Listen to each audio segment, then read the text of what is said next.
Syederalun petani di Desa Cotunong, Gandapura Biren bersama kelompok tani desa setempat pada Kamis 6 Juni 2024 melakukan uji coba mesin pompanisasi bantuan Kementerian Pertanian.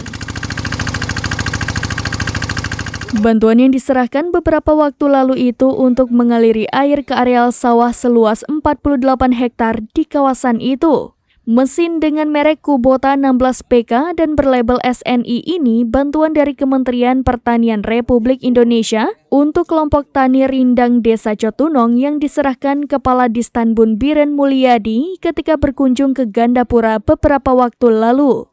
Uji coba mesin ini disaksikan Koordinator Balai Pertanian Kecamatan Gandapura Mahmudin SP, didampingi penyuluh pertanian setempat Bahtiar, serta pihak keamanan Babinsa Kecamatan dan para petani. Geci Cotunong Hasbal Hasan didampingi perangkat desa dan Tuhapet mengatakan mesin tersebut untuk membantu pompanisasi yang sudah ada sehingga volume air ke sawah akan maksimal dan mencukupi.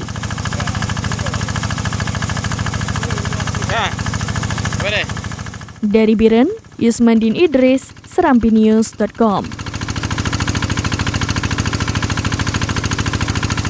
Download Tribun X sekarang, menghadirkan lokal menjadi Indonesia.